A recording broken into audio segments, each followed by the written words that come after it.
आज की क्लास में मैं आपको फाइलम ऑर्थ्रोपोडा एक्सप्लेन करने जा रही हूँ। अब ये अपने आप में इम्पोर्टेंट इसलिए हो जाता है क्योंकि इस पूरे अर्थ पे जो लार्जेस्ट फाइलम है वो यही ऑर्थ्रोपोडा है, ठीक है? थोड़ा-सा ईज़ी इसलिए हो जाता है बच्चों के लिए क्योंकि इसके एग्ज़ाम्पल को रटने की ज़रूरत नहीं पड़ती। अब इसका रीज़न ये है कि बचपन से लेके आज तक आपने जितने भी इंसेक्ट्स देखे होंगे अपनी लाइफ़ में, सब के सब किसके अंदर आते हैं? ऑर्थ्रोपोडा के अंदर आते हैं, ठीक है? तो उसके लिए आपको रटने की ज़रूरत तो है नहीं, वो तो आप वैसे भी लिख सकते हैं।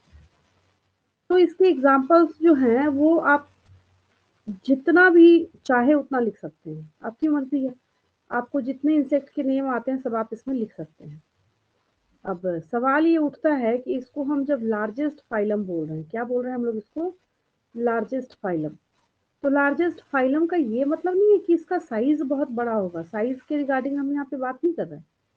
हम लोग यहाँ पे इसके नंबर के बारे में बात कर रहे हैं। नंबर के बारे में बात करना बोलने का मतलब है कि बोला जाता है कि 10 में से इस पूरे वर्ल्ड में अगर आप काउंटिंग देखना स्टार्ट करें, तो 10 में से 7 ऑर्गेनिज़म्स ऐसे होंगे जो कि ऑर्थ्रोपोडा निकलेंगे। तो ये अपने आप में क्या है, एक बहुत वास्ट डेटा है, ठीक है? तो जिसकी वजह से आपको एक चीज़ याद रखनी है कि Arthropoda is the largest phylum, ये सबसे बड़ा फाइलम है। और ऑब्वियस है कि जब आप लार्जेस्ट फाइलम बोल रहे हैं तो इसमें और कोई ऑप्शन और चॉइस तो आपके पास है नहीं। ऐसा तो है नहीं कि अलग-अलग करके आपको इसमें याद करना पड़ेगा या रटना पड़ेगा, ठीक है? अब इसको क्लियर करने के लिए, इसको समझने के लिए हालाँकि समझ तो आपको आ ही गया। आगे 12th की एनसीईआरटी बुक में एक पाई चार्ट जो है वो अवेलेबल कराया गया है बच्चों को, ठीक है?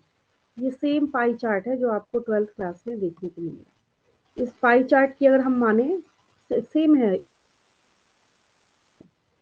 तो इस पाई चार्ट की अगर हम माने तो इसमें आपको साफ-साफ दिख रहा है कि जो यहाँ पे इंसेक्ट्स लिखा गया है, अब इंसेक्ट्स लिखा गया है इसका ये मतलब नहीं कि सिर्फ जो इंसेक्ट है तो किसी एक पर्टिकुलर इंसेक्ट की बात करी जा रही है, नहीं, जितने इंसेक्ट्स आते हैं सबको एक साथ इंक्लूड करके हम लोग बोल रहे हैं। तो स्टूडेंट्स को मैं बोलती हूँ कि यहाँ पे जो इंसेक्ट्स लिखा है ना, इस इंसेक्ट्स की जगह पे आप क्या लिख सकते हैं? ऑर्थ्रोपोडा भी लिख सकते हैं, कहीं कोई मिस्टेक उसमें नहीं होगा, ठीक है? अभी जस्ट इसके बाद मैं आपको जब मोलस्का पढ़ाऊँगी ना, तो मोलस्का के बारे में मैं आपको बोलूँगी सेकंड लार्जेस्ट फाइलम। अब यहाँ पे आपको ना एक ये ऑरेंज एरिया नज़र आ रहा है, ठीक है? तो ऑरेंज वाला जो पोर्शन है, इसमें पूरे लिविंग सिस्टम के सारे अदर एनिमल ग्रुप्स हैं। ये बहुत चौंकाने वाली बात है कि ये जो है अदर एनिमल ग्रुप्स, इन्होंने मात्र इतने एरिया को ही ऑक्यूपाई करके रखा हुआ है। और पाई चार्ट मेरे ख्याल से सबसे आसान तरीका होता है किसी के नंबर को, परसेंटेज को मतलब ब्रेन में प्रिंट करने के लिए कि हाँ, ये कितना पोर्शन ऑक्यूपाई करने का काम करता है, ठीक है? ये भी हो गया यहाँ पे। तो इतने एक्सप्लेनेशन के बाद आपको मेरी एक बात तो याद ही हो गई होगी कि Arthropoda is the largest phylum, ठीक है? देन ऑर्थ्रोपोडा के बारे में जब हम लोग बात करते हैं, तो रटने की बजाय जो इसके स्ट्रक्चर्स हैं, उसको आप ध्यान से देखेंगे, आपने ऐसे देखा भी होगा। एक नॉर्मल सा अगर आप हनी बी उठा के भी देखें ना, या कोई सा भी इंसेक्ट अगर आप उठा के देखें, जैसे यहाँ पे इस हनी बी के बारे में हम लोग बात करते हैं, हनी बी है ये, ठीक है? तो यहाँ पे आपको इसका ये बैक वाला पोर्शन काफ़ी प्रोमिनेंट दिख रहा है, फिर ये मिड वाला पोर्शन आपको दिख रहा है, फिर ये आगे का पोर्शन आपको दिख रहा है। बोलने का क्या मतलब हुआ यहाँ पे? बोलने का ये मतलब हुआ कि ये जो इसका फ्रंट पार्ट है that is head, then thorax, then the last part is abdomen. तो बोलने का क्या मतलब हुआ कि जो ऑर्थ्रोपोडा के अंदर आने वाले ऑर्गेनिजम्स हैं, आप उनके बॉडी पार्ट को 3 डिफरेंट पार्ट्स में डिवाइड कर सकते हैं। ये पार्ट्स कौन-कौन से हैं आपके पास यहाँ पे? ये हेड है, जो यहाँ पे ये ब्लू कलर से आपको दिख रहा है, ग्रीन पार्ट इज़ थोरैक्स और लास्ट में ये ब्राउन पोर्शन जो आपको दिख रहा है दैट इज़ एब्डोमेन। तो यही बात देखिए आपको यहाँ पर भी मेंशन करी गई है कि body is divisible into head, thorax and abdomen. Head, thorax and abdomen. अब हम इस इंसेक्ट का नाम क्या बोल रहे हैं? तो हम लोग इसका नेम बोल रहे हैं ऑर्थ्रोपोडा। क्या बोल रहे हैं हम लोग इसको? ऑर्थ्रोपोडा बोल रहे हैं, ठीक है? तो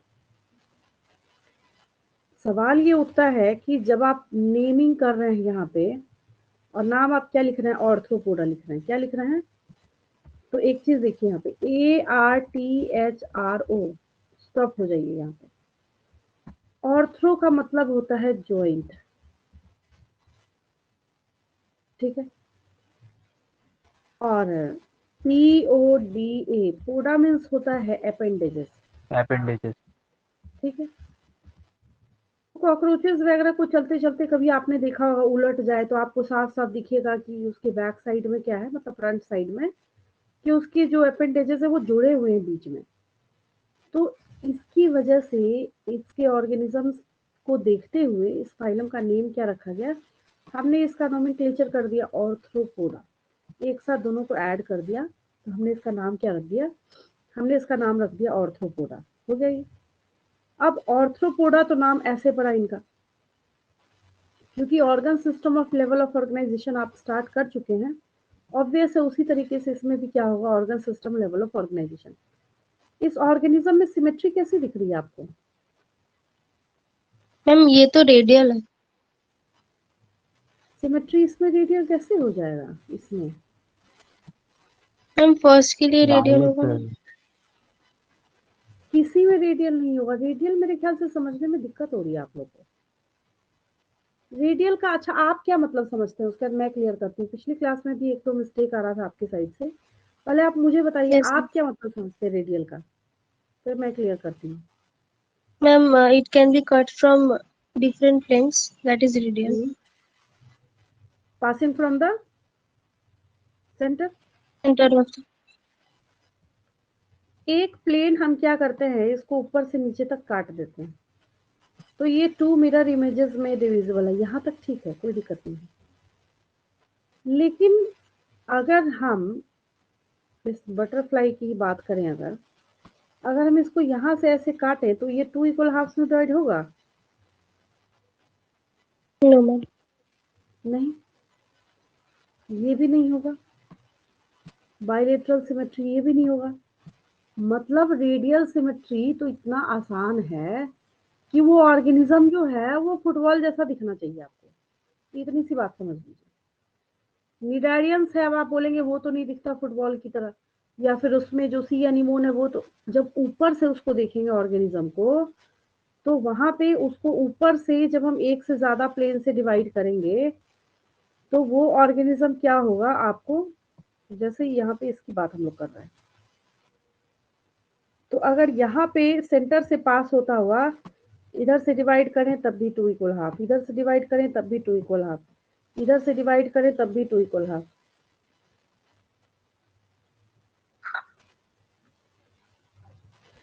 तो जिसकी वजह से हम लोग क्या बोल रहे हैं, इसके पास क्या है, रेडियल सिमेट्री है। ये मतलब समझिए इसके बोलने का।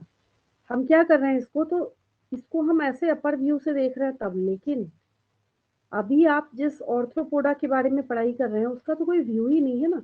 उसको आप कितने भी व्यू से अगर आप देखने की कोशिश करें, एक से ज्यादा प्लेन आपको मिलेगा ही नहीं कि आप इसको 2 इक्वल हाफ में डिवाइड कर सकें, ठीक है।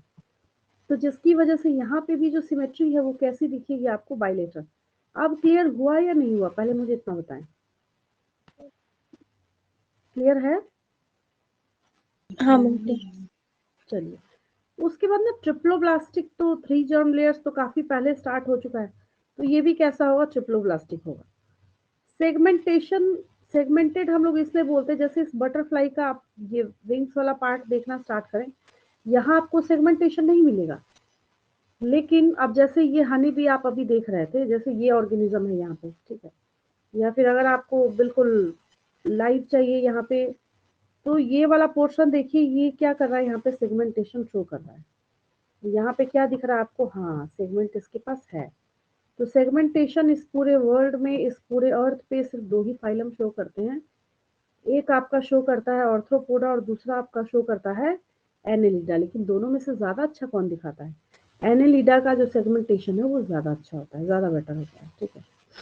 देन जब हम लोग यहाँ पे आगे बढ़ते हैं, तो सेगमेंटेड बॉडी तो खैर आपने देख ही लिया।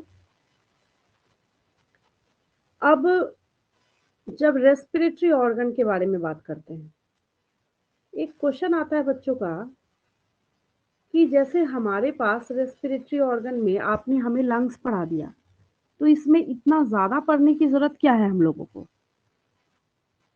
मुझे ना पहले एक क्वेश्चन का आंसर देंगे कि अगर आप एम्फीबियंस को या फ्रॉग को देखते हैं, ठीक है? कैसे-कैसे रेस्पिरेशन करता है वो? कैसे-कैसे कर सकता है? फ्रॉग तो स्किन से भी करता है, गिल से भी करता है, लंग से भी करता है। ठीक है, वेरी गुड। पता है इसका रीज़न क्या है?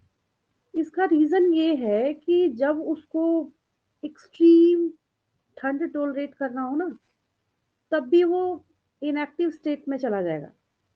विंटर स्लीपिंग करेगा, समर स्लीपिंग करेगा।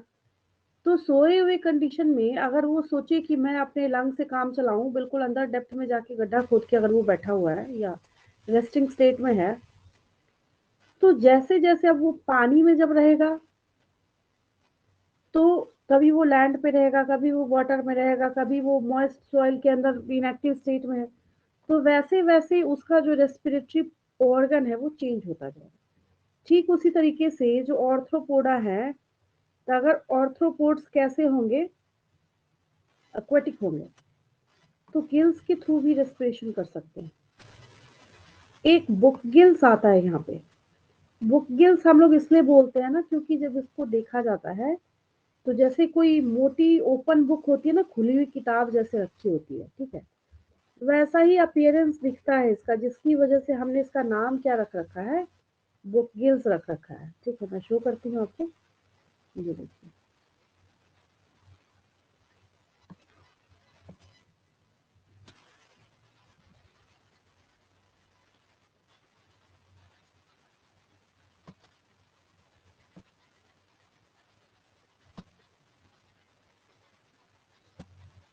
तो ये क्या है इसका यहाँ पे, इस वाले पोर्शन को हम लोग क्या बोल रहे हैं? बुक गिल्स बोल रहे हैं। क्या बोल रहे हैं हम लोग इसको? बुक गिल्स बोल रहे हैं ये, जिसकी वजह से अपीयरेंस की वजह से हमने इसका नाम जो है वो रख रखा है। ठीक है, आगे देखिए यहाँ पे। तो बुक गिल्स भी होगा, गिल्स भी होगा, बुक लंग्स भी होंगे और ट्रैकियल सिस्टम भी होगा। थोड़ी एडवांसमेंट की तरफ तो बढ़ा है ये। तो ये सारे तरीके हैं इसके पास रेस्पिरेशन करने के। सबसे बड़ा जो पॉइंट है ना यहाँ पे, खैर पॉइंट तो सारे ही बड़े हैं, बट बच्चों को कंफ्यूजन किस बात को लेके होती है कि जब मैं आपको एनेलिडा पढ़ा रही थी, तो वहां मैंने ही आपको सिखाया था कि the type of circulatory system in Annelida is closed circulatory system. याद आया? Yes, ma'am.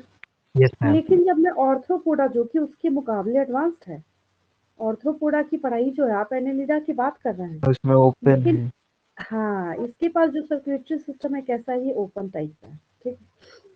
अब इंसेक्ट्स को जब आप देखते हैं तो उसमें एंटीना जो है बहुत प्रोमिनेंट, बहुत अच्छा दिखता है। एंटीना समझते हैं आप? अब जैसे यस मैम, एक कॉपी आपको नहीं। इंसेक्ट ये दिख रहा है, तो यहाँ पे ये ऐसे निकला हुआ रहता है ना, ये सेंसरी ऑर्गन, हेयर लाइक जो आपको दिखता है, दैट इज एंटीना। तो ये क्या है? मैम वो तो सेंसरी सभी ऑर्गन है इंसेक्ट इसका। में दिखता है। हाँ, ये क्या है? इसका सेंसरी ऑर्गन है, सेंसरी पार्ट है इसका। तो वही बैलेंसिंग ऑर्गन के तौर पे भी इसको जाना जाता है। अब देखिए इसके पास एक स्पेशलाइज्ड टाइप का सेंसरी ऑर्गन है, जिसको स्टैटोसिस्ट कहते हैं हम लोग। क्या कहते हैं? स्टैटोसिस्ट। अब अगर हम नॉर्मल चींटियों का ही एग्जांपल लें, एंड्स का एग्जांपल लें, आपने उनको देखा होगा बिल्कुल स्ट्रेट लाइन बना के चलते हुए। उतनी बैलेंसिंग तो आपके पास भी नहीं है कि अगेंस्ट द न्यूटन्स लॉ चलना शुरू कर दो। सोचिए कितनी बैलेंसिंग है उसके पास, है ना? तो इनके पास एक स्पेशल टाइप का बैलेंसिंग ऑर्गन होता है, दैट इज स्टैटोसिस्ट। नाम ही याद रखना है और आपको कुछ याद नहीं रखना है यहाँ पे। अब हम लोग आईज पे आते हैं। देखिए, कुछ इंसेक्ट्स के पास सिंपल आईज अवेलेबल होंगी और कुछ इंसेक्ट्स के पास कंपाउंड आई अवेलेबल होता है। ठीक है, कंपाउंड आई का क्या मतलब है, सो मैं बताती हूँ आपको। Some housefly is having compound eyes. हाँ, देखिए।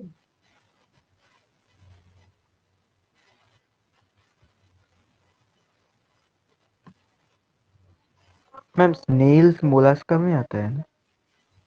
हाँ, बिल्कुल। देखिए, अगर हम कंपाउंड आई के बारे में बात करें, और ये ज्यादा अच्छा है,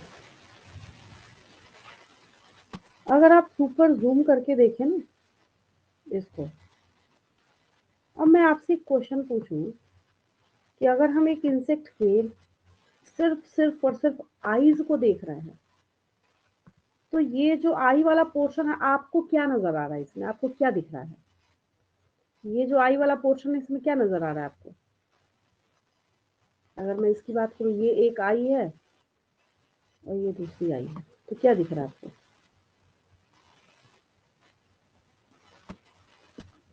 आपको ऐसा नहीं लग रहा देख के कि बहुत छोटे छोटे यूनिट्स हैं इसमें? Yes ma'am. यस मैम, इसीलिए तो कंपाउंड है। तो इसमें बहुत सारे यूनिट्स हैं। जब आप अपने बुक में स्ट्रक्चरल ऑर्गेनाइजेशन निकालेंगे एनिमल्स का, तो जो स्ट्रक्चरल ऑर्गेनाइजेशन आप देखेंगे तो उसमें एक वर्ड आपको सुनने को मिलेगा, और उसका नाम क्या है? ओमेटीडिया। तो ओमेटीडिया का क्या मतलब है कि यहाँ पे आपको ये यूनिट ये यूनिट ये यूनिट जो है ये हजारों हजार के नंबर में यहाँ पे दिख रहे हैं, मतलब क्लस्टर में दिख रहा है आपको, ठीक है? तो क्लस्टर में जब आपको दिख रहा है, एक को हम ओमेटीरियम बोलेंगे, एक से ज्यादा है तो हम लोग उसको ओमेटीरिया बोलेंगे, क्योंकि नीट में पूछा जाता है, तो मैं आपको एक ये नोट कर देती हूँ, ठीक है?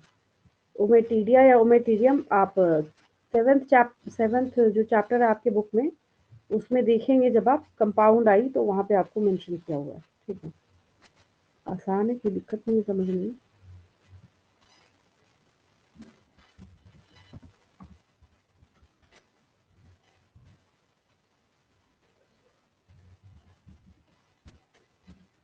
ओमेटीरिया is also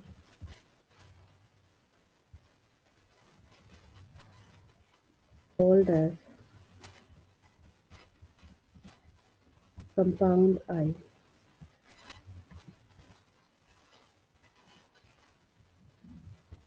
Then it is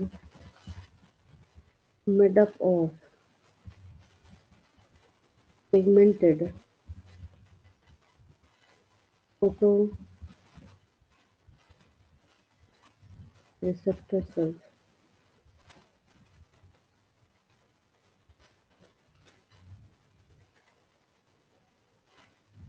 These are, आपको दिख ही रहा है क्लस्टर में ये, है ना?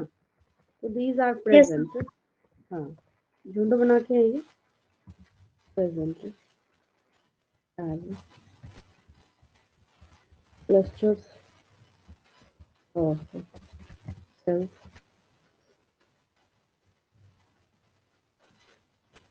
अब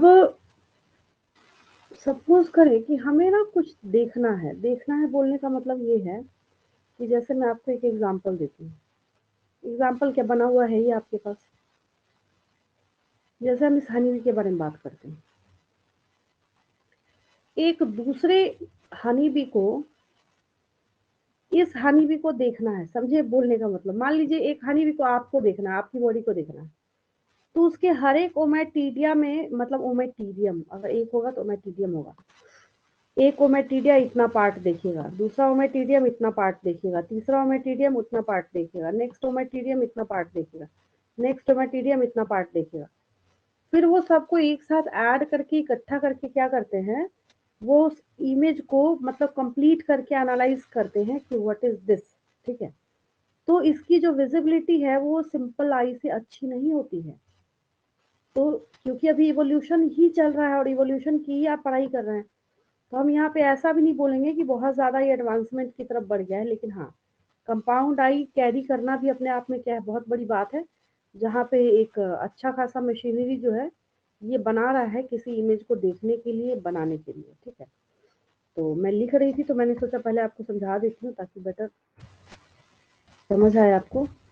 तो होता ये है कि each ओमेटीडियम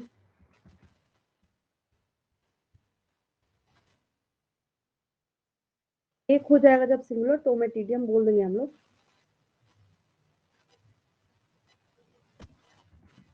component creates an image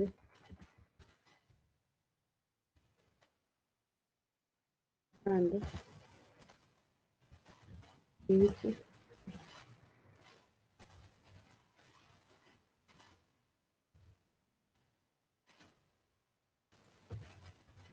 component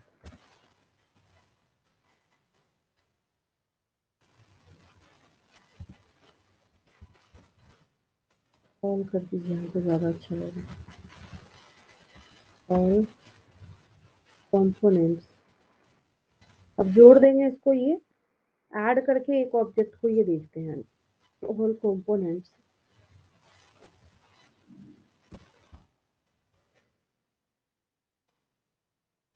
create a complete image. और ये भी क्या करता है, ये भी अपने सारे के सारे ओमेटीरिया को कॉर्निया के थ्रू कवर करके रखता है।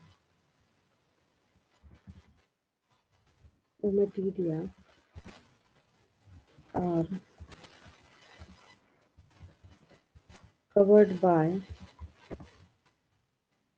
the cornea। मैम हाँ बोलिए। मैम इससे पहले वाले कोई भी फाइलम में आईज प्रेजेंट नहीं था। आईज की जगह पे जो विजिबल ऑर्गन के बारे में हम लोग बात करें, हाँ, जब हम जैसे एंडोपैरासिटिक फॉर्म हमने देखा, ठीक है, तो उसमें होता है, बट कैसा होता है वो, वहां पे वेल डिफाइंड नहीं होगा, या फिर हम ऐसा बोले कि रूडिमेंट्री फॉर्म में होगा, एडवांस नहीं होगा, इनहेंस नहीं होगा। मतलब आईज की जगह पे वहां पे कुछ ना कुछ जितने भी आपने, हाँ, शुरू में पॉरीफेरा वगैरह के बारे में तो हम लोग बिल्कुल बात नहीं करेंगे, ठीक है, लेकिन जैसे हम प्लेटीहेल्मिन्थ्स वगैरह देख रहे हैं, या फिर अगर हम एस्केलमिन्थस देख रहे हैं, ठीक है, तो उसमें उसका रिप्रेजेंटेटिव स्ट्रक्चर होता है। समझ गए? Yes ma'am. चलिए, ये पेज हो गया, लिख लिया आपने?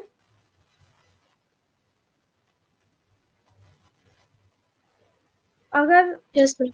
मोरल ऑफ द स्टोरी में बात करूं तो आपको मैंने यहाँ पे आपके एग्जामिनेशन पॉइंट ऑफ व्यू से सिर्फ एक बात सिखाई है, the type of eyes in arthropods may be simple और कंपाउंड। सिंपल का तो आपको केस पता है, कंपाउंड आईज में आपको सिर्फ इतनी बात याद रखनी है, in case of compound eyes the units of compound eye are known as ommatidia. तो हम लोग एक साथ जोड़ के हम ऐसा भी बोल सकते हैं कि ommatidia are also known as compound eye. फिर यहाँ पे सवाल ये उठता है कि इसका एक यूनिट क्या होगा, तो इसके एक यूनिट को हम लोग ओमेटीरियम बोलते हैं। क्या बोलते हैं?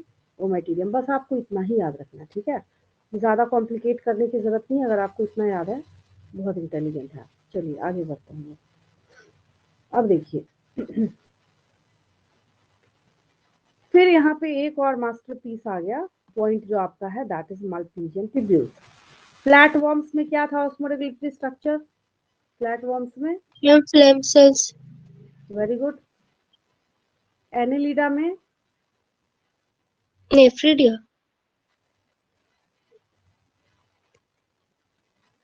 Ma'am, एनिलिडा कैसे nephridia. करें?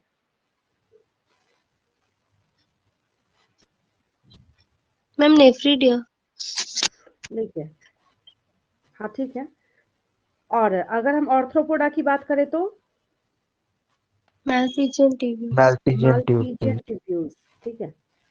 ये एक्सक्रीटरी एंड ऑस्मोरेगुलेटरी स्ट्रक्चर है, that is copyrighted only Arthropoda. Malpighian tubule आपको और कहीं भी देखने को नहीं मिलेगा। अब क्योंकि जो भी आपने देखा होगा, बटरफ्लाई देखे, मॉस्किटो, इवन मॉस्किटो क्यों ना देख लें, उसमें भी male female male female male female क्या होते हैं, अलग अलग होते हैं। तो जब ये अलग अलग होते हैं तो उसके बोलने का क्या मतलब हुआ Dioecious. कि डायोशियस होगा। डायोशियस में कंफ्यूज नहीं करना है। डायोशियस यहाँ पे डाई मतलब टू है, तो इसका ये मतलब नहीं कि बाइसेक्सुअल, उल्टा होता है इसका। डायोशियस है, डायोशियस बोलने का मतलब यूनिसेक्सुअल है। कैसा है ये? Ma'am, separated. हाँ, सेपरेटेड होंगे आसानी से, इजिली हम डिस्टिंग्विश कर सकते हैं मेल कौन सा है, फीमेल कौन सा है, ठीक है। फिर फर्टिलाइजेशन इंटरनल होगा, ज्यादातर ओवी पेरस है, और डेवलपमेंट डायरेक्ट भी हो सकता है, इनडायरेक्ट भी हो सकता है। अब चलिए, इसके बहुत अच्छे अच्छे मार्वलस एग्जांपल्स हैं। सबसे पहला जो यहाँ पे मतलब इकोनॉमिक इम्पोर्टेंस, जिसको कि आप या कोई ह्यूमन बीइंग अपने फायदे के लिए, बेनिफिट के लिए, या फिर स्पेशली किसी स्टेट के जीडीपी को भी इनहेंस कर सकता है, इतना पावर है इसके पास। बोलने का क्या मतलब है कि जैसे नॉर्मल सा अगर आप एक हनी भी देखें, ये हनी भी दिख रहा है आपको, ठीक है, तो इस हनी बी के कितने फायदे हैं आप सोच भी नहीं सकते। आप एक सोप खरीद के लाएं मार्केट से, भले ही उसने 1 ड्रॉप ऑफ हनी यूज ना किया हो, लेकिन लिखेगा जरूर नेचुरल मॉइस्चराइजर भी है हनी, बनाने का पावर सिर्फ इसी के पास है। कोई कंपनी जो है ना कभी ऐसा टैग नहीं लगा सकती, भले ही वो अपना नाम वहां पे लिख दें, जैसे कोई भी ब्रांडेड कंपनी है पतंजलि है, तो उसने नहीं बनाया हनी, हनी बनाने का काम हनी बी का ही है। वो वहां से उसको एक्सट्रैक्ट करके, प्यूरिफाई करके पैकिंग जरूर कर सकते हैं, डब्बे में भर के अपना नाम कोई चिपका सकता है, लेकिन वो हनी बनाने का पावर जो है किसी कंपनी के पास या इंडस्ट्री के पास नहीं है। ये बात आपको भी पता है, ठीक है। तो ये हनी बी जो है ये इतना ज्यादा इंपॉर्टेंट है। आयुर्वेदिक इंडस्ट्री में जितने टैबलेट्स बनते हैं उसका बेस हनी होता है। हनी की एक और खासियत क्या है, हनी के बारे में बोला जाता है, honey is the only food in the whole world that never spoil, जो कि ये कभी खराब नहीं होता है। तो जो मिस्ट वगैरह में जो मम्मीज वगैरह रखते हैं, ये तो आपने हिस्ट्री में भी पढ़ा होगा, तो उनको हनी में सबसे पहले मतलब उसका लेप लगाया जाता है उनकी पूरी बॉडी पे, ताकि जल्दी क्या हो वो खराब नहीं हो। कहने की बात है, होने का तो होगा ही होगा, बट ये हनी जो है ये बहुत सारे बेनिफिट्स, मतलब कॉस्मेटिक इंडस्ट्री तब हनी का यूज है यहाँ पे, फिर अगर आप आयुर्वेदिक इंडस्ट्री देख रहे हैं तब हनी का यूज है वहां पे। आप एक कप सिर्फ कोई कप सिर्फ लेके आइए मार्केट से, कोई सा भी, चाहे वो आयुर्वेदिक हो, एलोपैथिक हो, होम्योपैथिक हो, आप देखेंगे वहां पे कि उसमें ना हनी जरूर लिखा हुआ है, क्योंकि ये बहुत अच्छा जो है वो कफ रेमेडी के तौर पे जाना जाता है। हनी जो है नॉर्मल घर में भी आपके बड़े बुजुर्ग बोलते होंगे कि भाई ठीक है खांसी हो रही है तुमको बहुत ज्यादा, तो 1 चम्मच शहद ले लो, बोलते हैं ऐसा, ठीक है। अब ये तो ठीक है हनी है, यहाँ मैंने ना डब्बे में जैसे ऑनलाइन भी आप सर्च करेंगे तो आपको मिल जाएगा।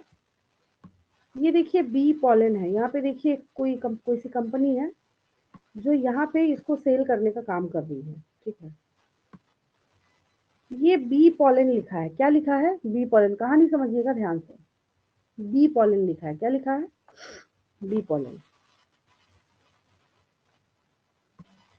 अब स्टोरी ये है, अगर ये फ्लावर है, इस हनी बी ने क्या किया, यहाँ से नेक्टर वगैरह सब कुछ लिया फ्लावर का, तो उस चक्कर में क्या हुआ, इसके पूरे बॉडी पे, इसके माउथ पार्ट के पास इसके जो पॉलेंस हैं वो स्टिक हो गए।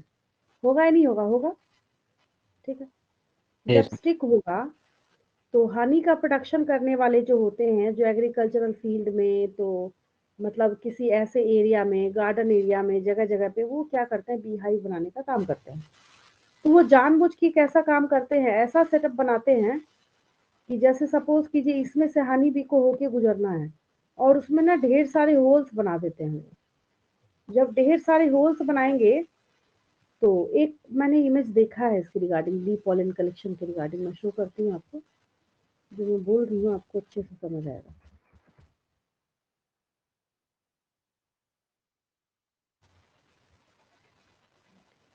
तो जो पूरा का पूरा जो पॉलन डस्ट है ना, वो पॉलन डस्ट क्या होता है वहां पे ऐसे मतलब जमा हो जाएगा, इकट्ठा हो जाएगा, एक्यूमुलेट हो जाएगा। ये पॉलन कहाँ से लेके आ रहे हैं, फ्लावर से। पॉलन कहाँ से लेके आ रहे हैं, और flowers. फ्लावर की एक, हाँ फ्लावर फ्लावर जैसे कैसे, अच्छा, केसर का आपको प्राइस पता है कितना है, केसर जो आप बार बार सुनते हैं उसका प्राइस कितना है। Ma'am 2 lakhs per kg। ऐसे नॉर्मल अगर आप देखिएगा, जैसे छोटा मोटा भी ऐसे खरीद के लाइएगा, तो 1 ग्राम जो है, 1 ग्राम बोल रही हूँ मैं, 10 ग्राम नहीं बोल रही मैं, मैम 1 ग्राम 50 आप rupees। लेके आइएगा, हाँ तो 350 ऐसे, तो कितना हो गया वो, 35,000 रुपीज के जी। तो मैं यहाँ पे उसकी बात नहीं करी, मैंने आपको समझाया क्यों पता है आपको? मैंने आपको इसलिए समझाया क्योंकि वो प्लांट जो है सॉइल के डेप्थ में जाके वहां से न्यूट्रिशन को खींचता हुआ, वहां से रेयर एलिमेंट्स को खींचता हुआ वो अपने अंदर लेके जा रहा है। जा रहा नहीं जा रहा, जा रहा है ना। पानी में पौधों में आप अगर पानी डालना बंद कर दीजिए तो वो देखिए सूख जाता है, फ्लावर्स भी वहां पे क्या हो जाएंगे, मुरझा जाएंगे। तो बोलने का ये मतलब है कि मिनरल न्यूट्रिशन के थ्रू वो लेके तो जा रहा है। मैं यही आपको समझाने की कोशिश कर रही थी तब से, बट ये इमेज मिल गया तो अच्छी बात है। तो यहाँ पे ऐसे ये जाले जाले सा लगा हुआ है, ठीक है। तो होता ये है कि जो हनी बी है, पॉलन यहाँ पे गिरता जाएगा गिरता जाएगा गिरता जाएगा, तो एक्यूमुलेट होता होता होता होता क्या होता है, ये जो सारे बी के जो पॉलेंस है वो यहाँ पे इकट्ठा होगा। इकट्ठा हो गया तो इसको रॉ फॉर्म में ही क्या किया जाता है, ऐसे डब्बे में बंद करके लोग सेल करने का काम करते हैं। रियल और ओरिजिनल मिलना तो बहुत मुश्किल है, लेकिन अगर मिल गया तो मेरी तरफ से आपको एक इंटरेस्टिंग होमवर्क ये है कि मेरी क्लास ओवर होने के बाद ना एक बार गूगल में सर्च करके देखेंगे बेनिफिट्स ऑफ बी पोलन। आप थक जाएंगे पढ़ते पढ़ते। नेक्स्ट क्लास में मैं पूछूंगी, आप खुद ही बोलेंगे मैडम दुनिया का ऐसा कोई बेनिफिट नहीं था जो नहीं लिखा हुआ था। ईच एंड एवरी बेनिफिट, बहुत सारे चैलेंजेस किए जा रहे हैं इसके रिगार्डिंग। कोई बोल रहा है डायबिटीज ठीक कर देगा, कोई बोल रहा है ये ठीक कर देगा, कोई बोल रहा है कोलेस्ट्रॉल ठीक कर देगा, कोई बोल रहा है एंटी एजिंग है, कोई बोल रहा है कि हेयर फॉल रोक देगा, कोई बोल रहा है स्किन बहुत अच्छा कर देगा, कोई कह रहा है एंटी एजिंग है, कोई बोल रहा है एंटी ऑक्सीडेंट है। तो बचा क्या फिर? कोई कह रहा है मेटाबॉलिज्म इनहेंसर है। तो सब कुछ तो आ ही गया इसके अंदर। तो मैंने आपको हनी बी जो है, अब बोला जाए तो कई क्लासेस खत्म हो जाएंगी, बट इसका रोल खत्म नहीं होगा, ठीक है। तो यहाँ पे ये जो हनी बी है, मैंने आपको एक छोटा सा ट्रेलर दिखाया है कि कैसे कैसे कितना कितना ये इम्पोर्टेंट रोल अपना प्ले कर सकता है। और जो हनी प्रोडक्शन कर रहा है, कई लोगों का तो रोजगार ही है ना हनी प्रोडक्शन। 2 करोड़ तो 5 करोड़ तो 10 करोड़ उनको पर ईयर का टर्नओवर है। रीजन क्या है? रीजन ये है कि कौन सी आप हनी का प्रोडक्शन करने लगे, ठीक है। और सारी कंपनीज को जहां जहां पे आपको पता है कि हनी का यूज होता है, आप जाके बोल दीजिए कि आपको अगर चाहिए होगा, तो इवन की उनको सप्लाई कम पड़ जाता है, क्योंकि रातों रात बनने वाली कोई चीज नहीं है, ये एक प्रोसेस है जो कि हनी भी करने का काम करते हैं। तो फिर आप ही को खाली बैठने की फुर्सत नहीं होगी। तो रीजन क्या है कि यहाँ पे, और ये हनी बी जो है, तो कॉमन इंडियन हनी बी जो है दैट इज एपिस इंडिका। तो यहाँ पे एपिस लिखा हुआ है, तो honey bee is the Apis indica, याद रहेगा आपको, ठीक है। कोई दिक्कत इसमें? आगे चले हम लोग। Yes, ma'am. चलिए, अब यहाँ पे एक नेक्स्ट आपके पास ऑर्गेनिज्म है, बॉम्बिक्स मोरी, सिल्क वॉर्म है। यहाँ बिहार में भागलपुर जो है, ये पूरे ऑल ओवर इंडिया को सिल्क सप्लाई करने का काम करता है, ठीक है। तो ऑब्वियस है कि उनको इनकम भी दे रहा है, लेकिन सिल्क का प्रोडक्शन जो है काफी टफ टास्क है। टफ टास्क इसलिए बोला जाता है कि जब इसके लाइफ साइकिल को आप देखते हैं, किसके लाइफ साइकिल को? सिल्क वॉर्म के लाइफ साइकिल को। तो सिल्क वॉर्म के लाइफ साइकिल वाले स्टेज में उसका एक कुकून स्टेज होता है, मैं शो कर रही हूँ आपको, ठीक है।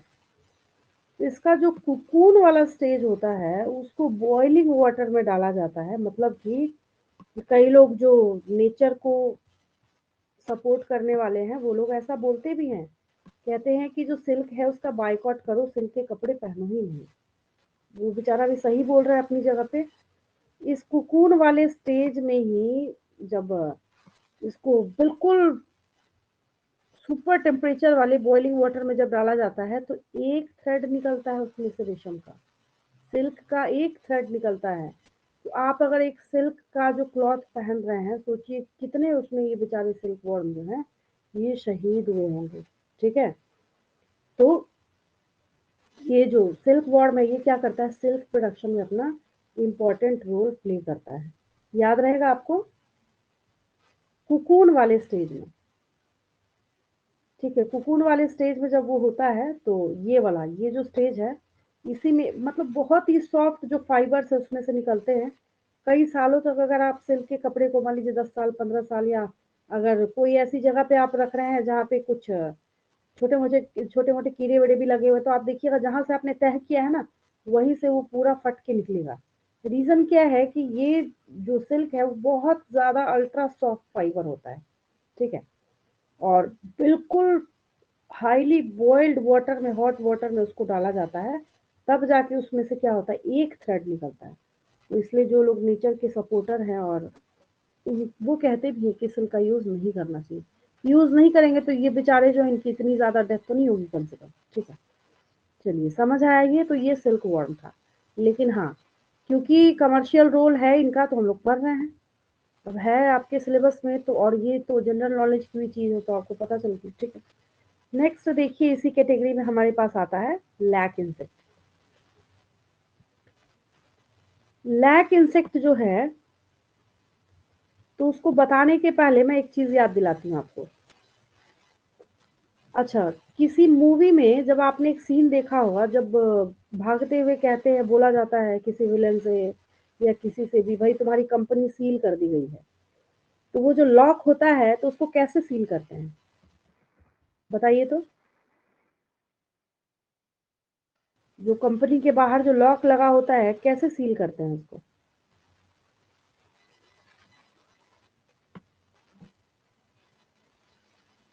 याद आ रहा है किसी को?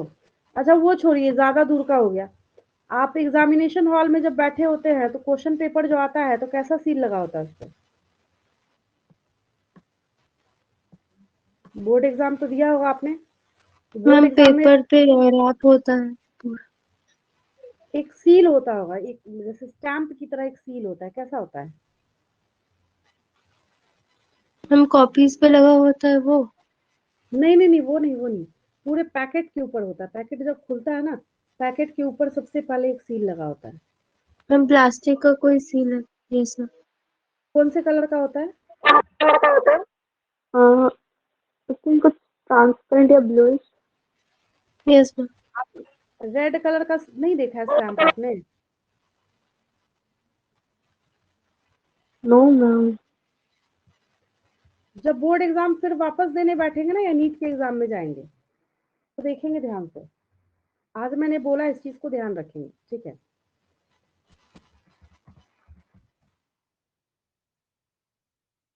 मैं दिखाती हूँ आपको। अच्छा, थ्री इडियट्स मूवी देखी है? Yes ma'am. सबने देखा होगा। तो वहां जो आमिर खान जो जाता है क्वेश्चन पेपर सील करने के लिए, तो उसको कैसा सील लगा होता है? मैम रेड कलर का एक सील होता है वो। याद आया? Yes ma'am. अब मैं आपको इतनी स्टोरी क्यों सुना रही हूँ, उसका रीजन क्या है कि ये जो लैक इंसेक्ट है ना, ये लाह या लैक बनाने का काम करता है। क्या बनाने का काम करता है ये? लैक बनाने का काम करता है, ठीक है। और ये जो लैक बनाने का काम करता है, उसी लैक का इस्तेमाल आप लाह वाली जो चूड़ियां बनती है ना, याद आया आपको? लाह वाली यस जो मैम। क्या बनती है, चूड़ियां बनती हैं, उसको बनाने के लिए इस्तेमाल किया जाता है। और ये जो लैक है उसी का ऐसे सील अच्छा, आजकल ना फेविकॉल और ये क्या बोला जाता है, बहुत सारे फेविस्टिक वगैरह, एक्स्ट्रा एक्स वाई जेड, इतना सारा ग्लू आ गया, फिर भी सील लगाने के लिए इस लैक का क्यों यूज करते हैं हम लोग? सोचा है कभी आपने? अब किसी भी मैम एग्जामिनेशन में स्ट्रांग होता बैठे है हो, वो। क्योंकि ये जब आप एक बार स्टैंप लगाइएगा गर्म करके तो सॉलिडिफाइड होगा, ठीक है। सॉलिडिफाइड जब होगा तो वो सील अगर वहां से क्रैक होगा, कोई सोचेगा लीक कर, जैसे कैसे वो थ्री इडियट्स मूवी में आपने देखा है कि उसके ऊपर वो ग्लू लगाने की कोशिश भी करते हैं, तो वो जैसे क्वेश्चन पेपर वो टच करता है तो ओपन हो जाता है। होता नहीं होता? होता है ना? Yes ma'am. तो आपके एग्जामिनेशन सेंटर पे जैसे ही एग्जामिनेशन पेपर्स का बंडल जाता है ना, तो प्रिंसिपल रूम में आपके स्कूल के 3 टीचर्स जाते हैं, 2 टीचर्स, 4 टीचर्स ऐसे जाते हैं। उनको एक लेटर के ऊपर साइन करना पड़ता है, पहले उनको सील चेक कराया जाता है, फिर उनको उसके ऊपर साइन करना पड़ता है कि जब मैंने इस बंडल को चेक किया तो इसके ऊपर ये जो स्टैंप है वो लगा हुआ था। मैं फिर वापस रिपीट कर रही हूँ कि इतनी ज़्यादा एडवांसमेंट आ चुकी है, फेविकॉल है तो फेविक्विक है, तो एक्स वाई जेड फेविस्टिक है, बहुत सारी चीज़ें एक्स वाई जेड आ चुकी हैं। लेकिन आज भी अगर कहीं पे कोई वैसा सील लगाना हो तो हम इस लैक का इस्तेमाल करते हैं। तो इसका सबसे बड़ा रीजन क्या है? तो सबसे बड़ा रीजन ये है कि एक बार ये सॉलिडिफाइड होने के बाद जो स्टैंप ये लगा, तो इस स्टैंप के लगने के बाद अगर किसी ने इसको यहाँ से हटाने की कोशिश करी या खोलने की कोशिश करी तो ये टूटेगा। तो जब ये टूटेगा तो पहले की तरह तो नहीं होगा ना। आप अगर ग्लू लगा के या किसी भी चीज से करके अगर आप इसको जोड़ने की कोशिश कर रहे हैं तो ये उस तरीके से नहीं होगा। चलिए ये जो लैक वाला जो स्टैंप है ये तो मैंने एक बात करी, ठीक है। ये यहाँ पे छोटे छोटे आपको क्या दिख रहा है? ये लैक इंसेक्ट दिख रहा है, ठीक है। दूसरा क्या यूज है इसका? अभी तो नहीं, आज के डे में तो प्लास्टिक्स के बन जाते हैं। पहले शर्ट वगैरह जो है उसके बटन्स जो है ना बहुत इजीली टूट जाते थे। रीजन ये है कि वो बटन्स किस चीज के बने होते थे? इस लैक का बनता था। अच्छा, पुराने जमाने में आजकल भी जो वो हॉरर मूवीज वगैरह दिखाते हैं तो वो ग्रामोफोन रिकॉर्डिंग्स दिखाते हैं ना, जिससे एक नीडल जैसा चल रहा होता है तो गाना बजता है, उड़ जाता है तो गाना बंद हो जाता है। Yes, ma'am. याद? तो वो जो ग्रामोफोन रिकॉर्डिंग्स कितना वो कमजोर होता है। अगर आप अभी भी आपके घर में पड़ा हो, मतलब जो आपके घर में ओल्ड एज के जो लोग होंगे उनसे आप मांगिएगा तो कहीं ना कहीं से एक निकाल के दे देंगे। तो उसको अगर आप हाथ से तोड़ने की कोशिश कीजिएगा वो टूट जाता है। क्यों टूट जाता है? क्योंकि कैसा होता है वो भी लैक का ही बनता था पहले। तो ये सब क्योंकि लैक इंसेक्ट के बारे में आप क्या सीख रहे हैं? आप इसका कमर्शियल यूज कर रहे हैं। और आज भी जो लैक वाले लाह वाली जो चूड़ियां हैं, लैक वाले जो बैंगल्स हैं, उनका बहुत ज्यादा यूज है। कुछ ट्रेडिशन हुआ, कोई ऐसी चीज हो गई तो उसमें लोग, जैसे दुर्गा पूजा आप लोग के साइड बहुत धूमधाम से होता है, उस टाइम भी इसकी बहुत इंपॉर्टेंस, उस टाइम भी पहना जाता है। तो ये आपने जो इंसेक्ट्स पढ़े पहले, हनी बी, उसके बाद सिल्क वॉर्म, फिर आपने लैक इंसेक्ट, इसको लेसिफर लैक बोला जाता है, साइंटिफिक नेम है इसका। ये सब के सब क्या है आपके पास? ये आप कमर्शियल यूज के लिए पढ़ रहे हैं, इकोनॉमिक इंपॉर्टेंस वाले हैं। कैसे हैं? इकोनॉमिक इंपॉर्टेंस वाले हैं। याद रहेगा आपको, ठीक है। Yes, ma'am. इंटरेस्टिंग था ये। अब चलिए आगे चलते हैं हम लोग। वेक्टर मतलब आप समझते हैं। The mosquitoes. हाँ, तो यहाँ पे आपके पास ये भर के मॉस्किटो के सारे विलन अवेलेबल हैं आपके पास। जैसे अनोफिलीज है, क्यूलेक्स है, एडीज है। ये जो मॉस्किटोज हैं, आगे जाके जितने डिजीज वगैरह पढ़ना स्टार्ट कीजिएगा सब में आपको रोल पढ़ने को और सुनने को मिलेगा।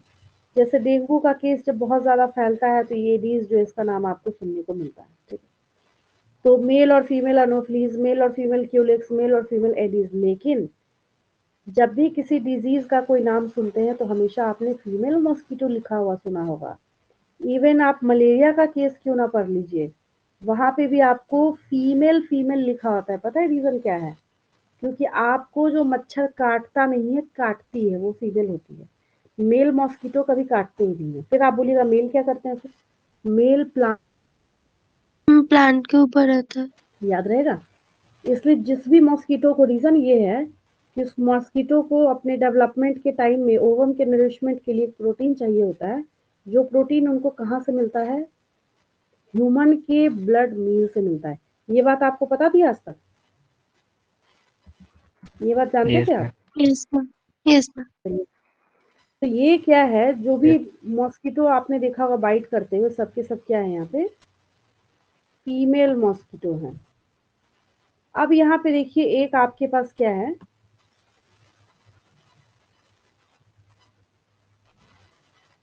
एक ग्रिगेरियस पेस्ट है। पेस्ट मतलब आप समझते ही, पेस्ट मतलब क्या होता है? हम क्रॉप्स पे जो इंसेक्ट्स होता है। बिल्कुल, है ना। तो हाँ, तो एक देखिए आपके पास यहाँ पे क्या है, ये लोकस्टा या लोकस्ट है, जानते हैं आप इसको? ये देखिए, ये क्या करता है? आपके क्रॉप्स वगैरह को खराब करने का काम करता है। तो ये बहुत मैम डेंजरस। ग्रुप्स में आता है और खा के चला जाता है सब। हाँ हाँ, ठीक है। तो ये पेस्ट में है, काफी मतलब लोगों के लिए तो चिंता वाली बात है अगर कहीं पे क्रॉप्स के पास ये दिखना स्टार्ट हो जाता है। और एक आपके पास यहाँ पे एग्जांपल है लिविंग फॉसिल का, जो आज तक पता नहीं कितनी बार नीट के एग्जाम में पूछा गया। उसका नाम है लिमुलस किंग क्रैब, कहते हैं हम लोग इसको। ठीक है, क्या कहते हैं हम लोग इसको? किंग क्रैब कहते हैं। पता है इसको किंग क्रैब क्यों कहते हैं? क्योंकि जब आप किंग क्रैब को देखते हैं ना, तो पुराने जमाने में जैसे किसी किंग का जो क्राउन होता था, वैसा ही ये देखने में लगता है, ठीक है। तो जिसकी वजह से हमने इसका नाम जो है किंग क्रैब रख रखा है। मुझे एक बात बताइए, लिविंग फॉसिल का क्या मतलब समझते हैं आप? मतलब मैम लिविंग लगा है फॉसिल्स तो तो नहीं यूजुअली लगाया? डेड होता है। क्या बोल रहे हैं? Ma'am fossils are usually dead in nature. जबकि हम लिविंग फॉसिल बोल रहे हैं। मैम जिंदा हुआ फॉसिल। और देखिए, अगर कोई आपसे आज के बाद पूछता है कि what is the meaning of living fossil, आपको सिर्फ एक बात याद रखनी है, वैसा ऑर्गेनिज्म जो कि इवोल्यूशन जब उसका हुआ, इवोल्यूशन होने से लेके आज तक उसके अंदर कोई भी इवोल्यूशन, मतलब जब वो धरती पे खुद इवॉल्व होके आया तब से लेके आज तक उसके अंदर कोई चेंज नहीं देखा जा रहा। तो हम लोग उसको क्या कहते हैं, हम लोग उसको एक इकलौता यही नहीं है लिविंग फॉसिल। बहुत सारे लिविंग फॉसिल जो है आगे जाके इवोल्यूशन चैप्टर में आपको सुनने को और देखने को मिलेगा। तो लिविंग फॉसिल का मतलब आपको सिर्फ इतना याद रखना है कि वैसा ऑर्गेनिज्म जो कि खुद जब अर्थ पे इवॉल्व होके आया है तब से लेके आज तक उस ऑर्गेनिज्म के अंदर कोई भी इवोल्यूशन नहीं हुआ है, ठीक है।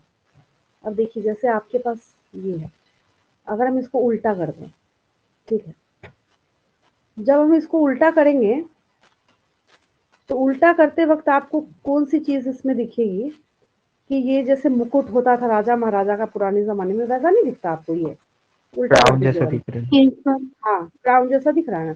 तो हम लोग इसको किंग क्रैब कहते हैं। क्या कहते हैं हम लोग इसको? किंग क्रैब कहते हैं, ठीक है। ये लेमुलस है, ये क्या है? लेमुलस है, ठीक है। तो ये रहा आपका फाइलम ऑर्थ्रोपोडा। ये पूरा ऑर्थ्रोपोडा मैंने आपको कराया। कुछ क्वेश्चन का आंसर दीजिए, उसके बाद में फिर वापस आपसे पूछती हूँ कि आपको समझ आया कि नहीं आया, फिर हम लोग आगे बढ़ेंगे। और हाँ, एक चीज और है जो कि आप बचपन से पढ़ते चले आ रहे हैं, इसका जो एक्सोस्केलेटन है काइटिनेशन नेचर। काइटिन का बना होता है। और आपने कहाँ सुना है काइटिन? मैम फंगी का सेल वॉल जो। Very good. फंजाई का जो सेल वॉल है वो भी किसका बना था? काइटिन का। काइटिन। ठीक है। चलिए, आप एग्जाम्पल मतलब आंसर कीजिए। सारे के सारे क्वेश्चंस में से एक दो क्वेश्चन आपके एग्जाम में दिख ही जाएगा आपको। Name the largest phylum. Arthropoda. Arthropoda. What is the reason of naming of Arthropoda? Having joint appendages. Because ortho means joint and poda means appendages, so named so. What is the symmetry in butterfly? Bilateral. Bilateral. ठीक है। How many body germ layers are present in scorpion? 3 germ layers। क्योंकि triploblastic है ये, ठीक है।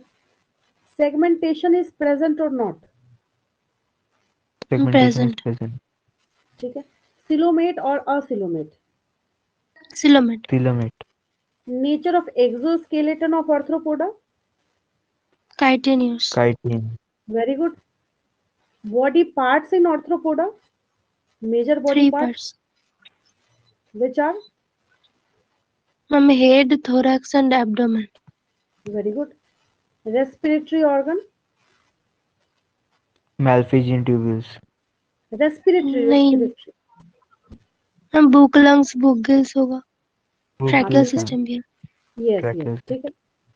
Name the sensory organ, specific sensory organ in insect? टैटोसिस। Statocysts. ठीक है, very good. Excretory and osmoregulatory structure? Malpighian tubule. Malpighian tubule. Name an insect which is used in honey production? Apis. Honey bee. ठीक है। Which is used in silkworm production?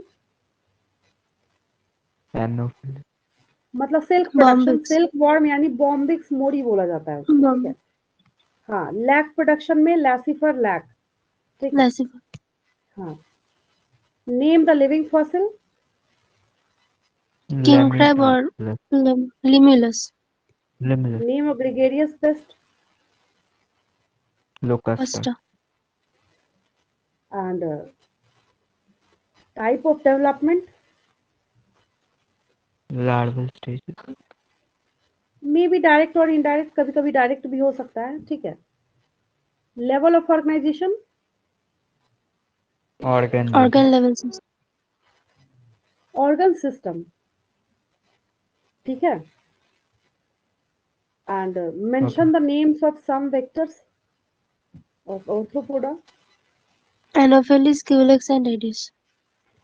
19 question आपने 19 question अभी किया है orally, और 20वां question आपका ये है कि क्लास ओवर होने के बाद खुद से लिख के देख लेंगे, ठीक है। आपको कितने पॉइंट्स याद तो सभी है, तभी तो आप आंसर कर रहे हैं, या तो मैंने सारा ही करा दिया, लेकिन उसको लिख के एक बार इसलिए देख लेंगे क्योंकि अभी तुरंत आपका फ्रेश पढ़ा हुआ, और मेरे ख्याल से लेट नाइट तो आप लोग पढ़ते ही होंगे, 11 12 और नीट वाले बच्चे तो पढ़ते ही हैं, एटलीस्ट 1 बजे तक तो पढ़ते हैं सारे के सारे, तो आप एक बार लिख के प्रैक्टिस कर लेंगे। सवेरे सोते हैं तो बहुत अच्छी बात है, अगर आप पहले सो जाते हैं और फिर उसके बाद मॉर्निंग में उठ के पढ़ते हैं तो मॉर्निंग में उठ के लिख लीजिएगा। कोई ज़बरदस्ती नहीं है कि आप अगर क्लास ओवर होने के बाद अगर आप 11 बजे सो रहे हैं तो आप बोलेंगे अच्छा मैम ने बोला 1 बजे सोने को तो 2 घंटा जगना पड़ेगा, ऐसा कुछ नहीं है। अगर आप 11 बजे सोते हैं तो सुबह उठ के लिख लीजिएगा, लेकिन लिखना ज़रूर है, नहीं लिखेंगे तो याद नहीं होगा, ठीक है। अभी जो याद है आपको वो इवेपोरेट हो जाएगा आपके दिमाग से, वैनिश हो जाएगा, ठीक है। अब मैं आपसे पूछ रही हूँ, अब कोई डाउट आपको फाइलम ऑर्थ्रोपोडा में? मैम ओविपेरस का मतलब क्या है? ओविपेरस देखिए एग लेइंग, ओविपेरस क्या है? Egg laying. इस पूरे अर्थ पे ऑर्गेनिज्म 3 तरह के होते हैं, किताबों में 2 तरह का बताया जाता है। ओविपेरस मतलब अंडे देने वाले, एग लेइंग। वीवीपेरस मतलब यंग वंस को जो बर्थ करते हैं, वीवीपेरस मतलब जो यंग वंस को, जैसे ह्यूमंस क्या हो गए, वीवीपेरस हो गए। और एक होता है ओवोवीवीपेरस। ओवोवीवीपेरस बोल, जैसे डकबिल्ड प्लेटिपस को किताबों में लिखा होता है कि ओवीपेरस है, एक्चुअली होता क्या है कि उस ऑर्गेनिज्म के अंदर, आगे पढ़िएगा, उस ऑर्गेनिज्म के अंदर जो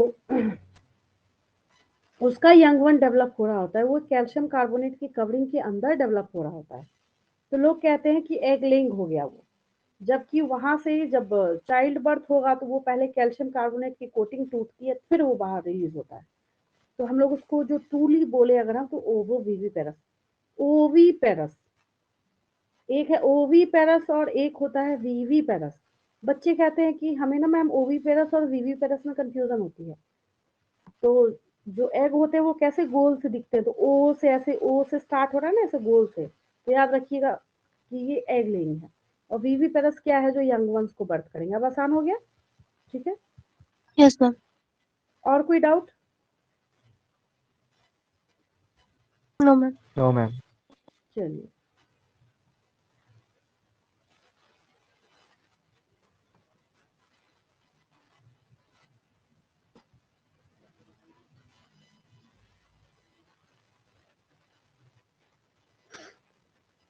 यहाँ हमारे पास फाइलम मोलस्का है।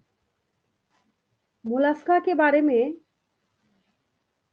अच्छी बात ये है कि इसके जितने मेंबर्स हैं ना, आप इनको पहचानते हैं, आपने देखा है कहीं ना कहीं। ऑर्थ्रोपोडा वाले तो और अच्छा पहचानते थे, आप सबको ही देख रखा है आपने। तो यहाँ पे ये जो मोलस्का है, मैंने क्या बोला था कि हर चैप्टर में आपको बताया जाता है कि ध्यान दो, नहीं तो आगे समझ नहीं आएगा, आगे जाके और कॉम्प्लिकेट होगा। ये चैप्टर उल्टा है, जैसे जैसे आप इसमें आगे बढ़ते चले जाते हैं ना, ये चैप्टर और इजी होता जाता है। मैंने बोला था ना आपको कि आप शुरू में ये थोड़ी मेहनत कर लेंगे तो आगे जाके ये बहुत आसान और इजी हो जाता है आपके लिए, सही में इजी हो जाता है। अब इसके बाद कोई एफर्ट ही नहीं लगना है, बिल्कुल फ्रिक्शनलेस बॉडी की तरफ मूव करेगा ये चैप्टर। अब देखिए ये पॉइंट जो है ना, मुझे आपको सिखाने की जरूरत नहीं है, आप जानते हैं already. Arthropoda is the largest phylum but the Mollusca is the second largest phylum. Pie chart से याद है आपको सेकेंड लार्जेस्ट फाइलम कौन है? मोलस्का है, याद रहेगा, ठीक है। मोलस्का याद रहेगा आपको, yes ma'am. Second largest phylum. ये लैंड पे भी सरवाइव कर सकते हैं, जिसके लिए हम लोग इसको टेरेस्ट्रियल बोलेंगे, और ये पानी में भी सरवाइव कर सकते हैं, जिसकी वजह से हम लोग इनको एक्वेटिक बोलेंगे। अब पानी में होगा तो ये मरीन वाटर में भी सरवाइव कर सकता है, फ्रेश वाटर में भी सरवाइव कर सकता है। Organ system of level of organisation start हो गया तो ये बंद नहीं होगा। अब मैमल तक जब तक आप खत्म नहीं कर लीजिएगा, सब में क्या होगा, organ system level of organisation होगा, ठीक है। सिमेट्री कैसी दिख रही है आपको? अगर इस ऑक्टोपस की बात करें, कैसी सिमेट्री दिख रही है आपको इसमें? Bilateral symmetry. Bilateral bilateral symmetry, ठीक है। अब इसको देख के कई बच्चे बोल देते हैं रेडियल सिमेट्री। ये भी पूरी सिमेट्री जो है वैसा फॉलो नहीं कर रहा जैसा आपको बुक में दिख रहा है, ठीक है। तो ये क्या है, ये भी आपको बायलेटरल सिमेट्री ही शो कर रहा है, इसके पास भी रेडियल नहीं है, ठीक है। क्योंकि ये बहुत सॉफ्ट बॉडी वाले ऑर्गेनिजम्स होते हैं ना, तो इन बेचारों को खुद के प्रोटेक्शन के लिए कैल्शियम कार्बोनेट की कवरिंग की जरूरत होती है। तो कैल्शियम कार्बोनेट की कवरिंग को हम लोग कैल्केरियस शेल बोलते हैं। शेल मतलब कवरिंग होती है, ठीक है। तो यहाँ पे, और ये सिलोमेट है, तो यहाँ तक तो एफर्टलेस जो है इतने सारे पॉइंट तो आप हर एक फाइलम में कॉपी करेंगे, जो कि आपको याद हो रखा है। सवाल ये आता है कि जब हम इसमें देखना स्टार्ट करते हैं मोलस्का को, तो आपको एक प्रोमिनेंट जो है इसका वेल डिफाइंड जो है हेड आपको देखने को मिलता है। क्या देखने को मिलता है आपको? हेड आपको इसमें देखने को मिलता है। यहाँ तो इसमें तो नहीं दिख रहा है, रिप्रेजेंटेटिव डायग्राम है, मैं आपको दिखाती हूँ इसमें एक और इमेज जिससे आपको क्वेश्चन क्लियर हो जाएगा। बिल्कुल प्रोमिनेंट,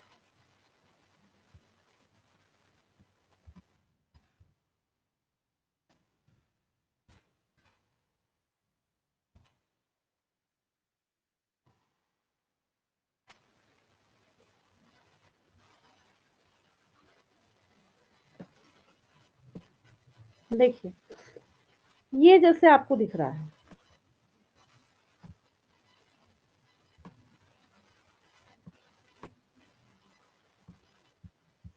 तो यहाँ पे हेड है, इसके पास क्या है? हेड है।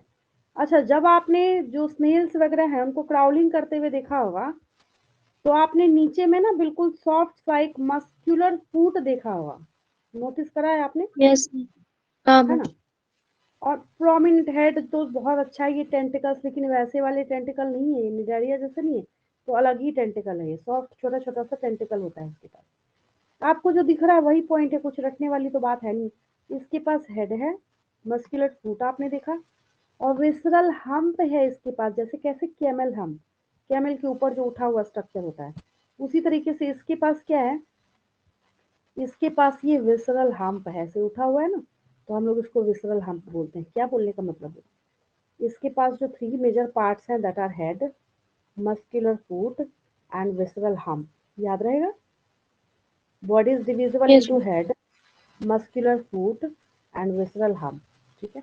ये इसके बॉडी पार्ट्स हो गए। किसके हैं ये? मोलस्का के। किसके हैं ये? मोलस्का के, ठीक है। अब जब मस्कुलर फूट के ऊपर जब आप जाते हैं तो आपने विसरल हम्प देखा, तो इसके पास क्या है? विसरल हम्प के ऊपर एक मेंटल है, मेंटल नहीं है ये, मेंटल है, ठीक है। मेंटल नहीं लिख देना है इसके एग्जाम में। इसके ऊपर आपको ना एक लेयर दिखेगा यहाँ पे, जिसको हम लोग मेंटल बोलते हैं। क्या बोलते हैं हम लोग इसको? मेंटल बोलते हैं। ये देखिए, ये ब्लू कलर का जो चल रहा है ना यहाँ पे, ये मेंटल है। आपको बाकी लेबल्स पे ध्यान नहीं देना अभी, मैं जितना आपको सिखा रही हूँ आपको उतना ही सीखना है। ये मेंटल जो है ये ब्लू कलर का नजर आ रहा है, बहुत प्रोमिनेंट, बहुत अच्छा दिख रहा है आपको, समझ आया? तो क्या हम इसको देख के बोल नहीं सकते कि विसरल हम्प है उसके ऊपर में ये मेंटल है? तो ये जो हम्प Yes. है और मेंटल है, इसके बीच में जो ये जगह अवेलेबल है उसको मेंटल कैविटी बोल सकते हैं, ठीक है। तो देखिए अब यहाँ पे आपको मेंटल कैविटी आगे जाके लिखा भी यही होगा, the space between the hump and the mental is called mantle cavity. कोई दिक्कत नहीं समझे? No, ma'am. देखिए ये जो है यहाँ पे मेंटल है और ये विसरल हम्प है, तो उसके बीच में ये जो स्पेस प्रेजेंट है ना यहाँ पे, ये देखिए, इसको हम क्या बोलेंगे? मेंटल कैविटी बोलेंगे। क्या बोलेंगे? मेंटल कैविटी बोलेंगे, ठीक है। तो मेंटल कैविटी, तो यहीं पे तो ये गिल प्रेजेंट है ना, पत्ते की तरह बना हुआ दिखा आपको? मतलब इस डायग्राम के अकॉर्डिंग पत्ते की तरह, एग्जाम में लिख के आ जा रहा है। यहाँ पे क्या प्रेजेंट है? इसके पास गिल प्रेजेंट है, तो जिसके लिए आपको यहाँ पे स्टेटमेंट क्या दिया जा रहा है? In which feather like gills are present. इसके पास फेदर लाइक गिल्स जो है प्रेजेंट होते हैं, लेकिन इसका गिल जो है सिर्फ अकेला रेस्पिरेशन में ही नहीं, इसको एक्सक्रीटरी फंक्शन में भी हेल्प करेगा। ये और अनहोनी वाली बात हो गई इसमें।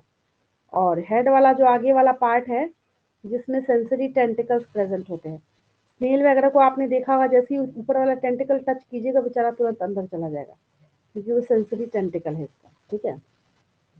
इसके पास एक रेस्पिंग ऑर्गन होता है रेडुला, जो कि इसको फीडिंग में हेल्प करता है। ये देखिए यहाँ पे इसके पास क्या है, रेडुला है। अब जैसे मान लीजिए कि यहाँ पे कोई चीज है, इसको लेना है, तो टच करेगा, इसको रोटेट करता हुआ ऊपर भेज देता है, तो इसको क्या बोला जाता है, रेस्पिंग और फीडिंग ऑर्गन बोला जाता है। इस रेडुला को आपको जो यहाँ पे दिख रहा है ये है, और ये जो आपको ऐसे यहाँ पे दिख रहे हैं ब्रिसल लाइक, ये क्या है, इसका रेडुला है, ठीक है। तो ये आपका फाइलम मोलस्का हुआ। क्या क्या सीखा आपने? Second, name the second largest phylum Mollusca. And which type of symmetry is present in octopus? Bilateral symmetry. How many germ layers are there in Pila? ये ऊपर आपको पाइला दिख रहा है, Three. ट्रिप्लोब्लास्ट Triploblast. ठीक है। ट्रिप्लोब्लास्टिक है, 3 body germ layers. And what is the nature of external coating or covering of these Mollusca? Calcareous shell. कैल्कियन मतलब made up of calcium carbonate. Major body parts are? Head, muscular foot, and visceral. Very good. And what do you understand by mantle cavity? Space between the hump and the mantle is known as mantle cavity. Very good. And what is the function of gills? Act as respiratory organs. Excretory, both functions. And name the rasping organ in mollusca. Radula. Very good. तो ये आपने Mollusca याद किया। सबसे पता है इसमें interesting part क्या है? इसका सबसे जो इंटरेस्टिंग पार्ट है यहाँ पे आपके पास, इसके एग्जाम्पल्स हैं।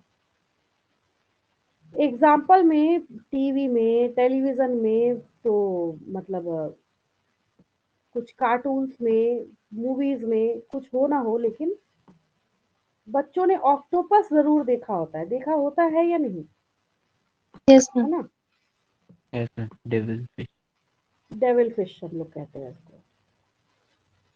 तो ये देखिए ऑक्टोपस जो है ये इसी का, मोलस्का का ही एग्जाम्पल है।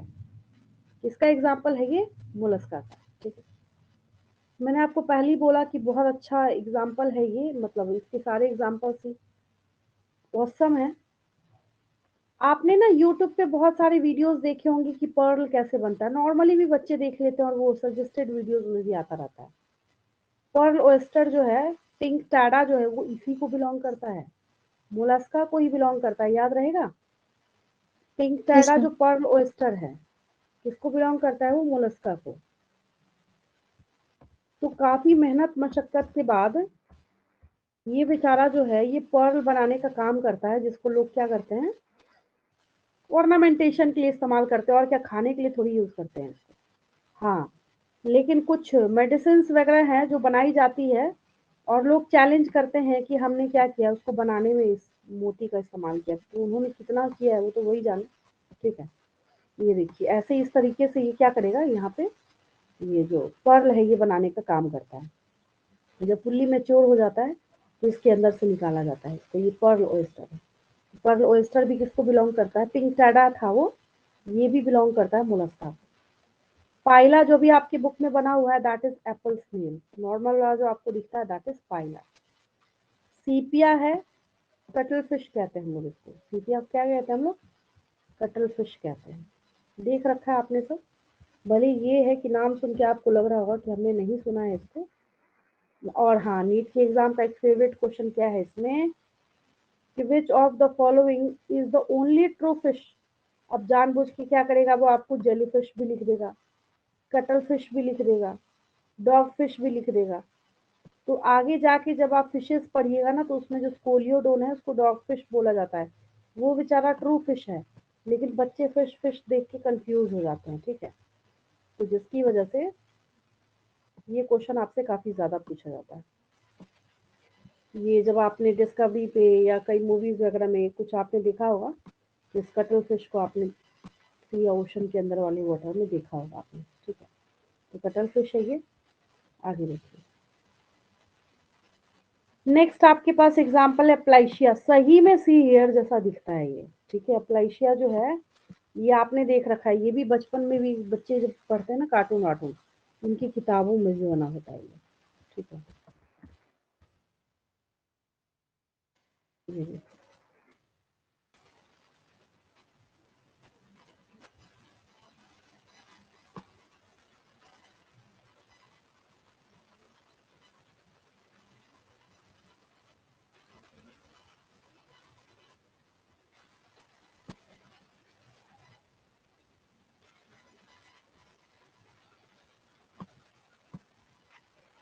ये देखिए, ये आपके पास सी हेयर मतलब प्लांशिया है, याद रखिए ये।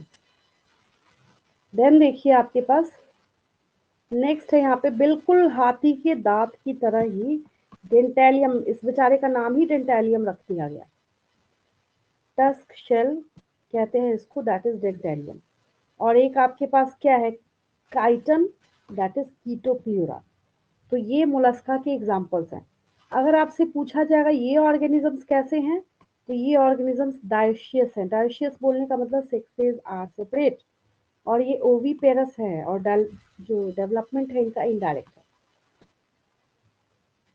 अभी अभी जो आपने ये ऑक्टोपस देखा ना, तो इसके बारे में एक अमेजिंग फैक्ट है। ये ऑक्टोपस जो है ना, इस पूरी दुनिया में सबसे फास्ट स्पीड के साथ खुद को कैमोफ्लेज करता है। कैमोफ्लेज का मतलब मुझे बताएगा कोई बच्चा? What is the meaning of camouflage?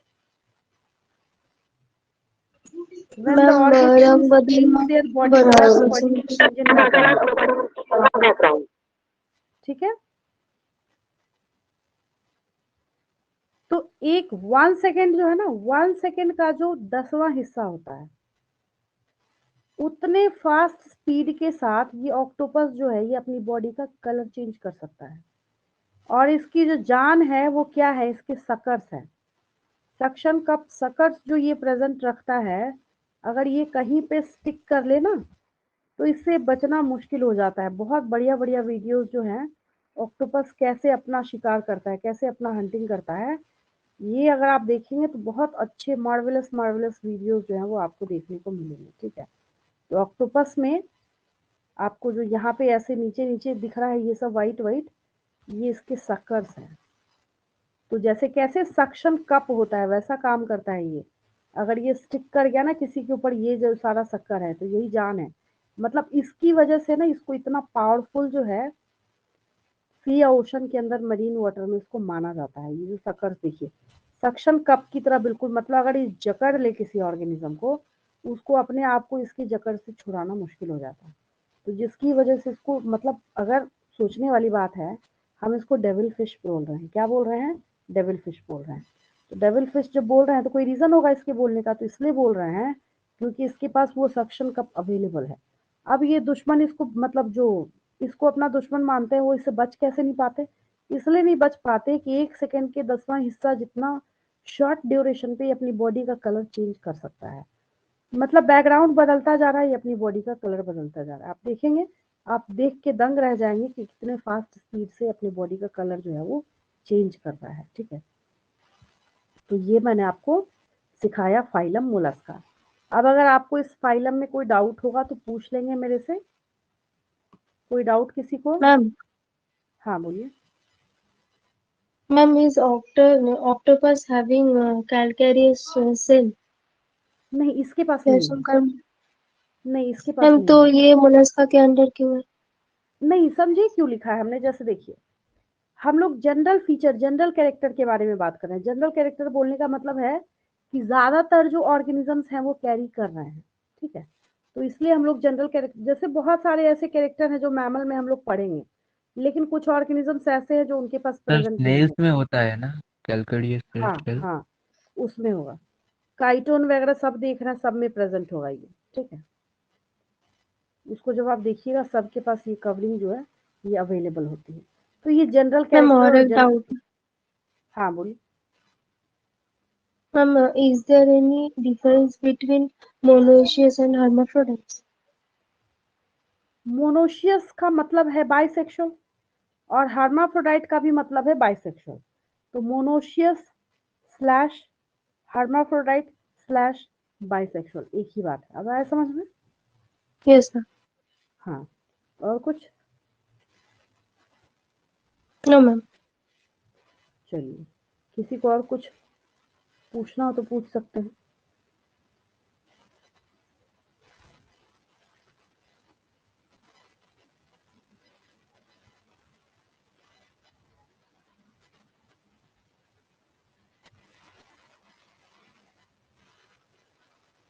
Leave करूँ मैं?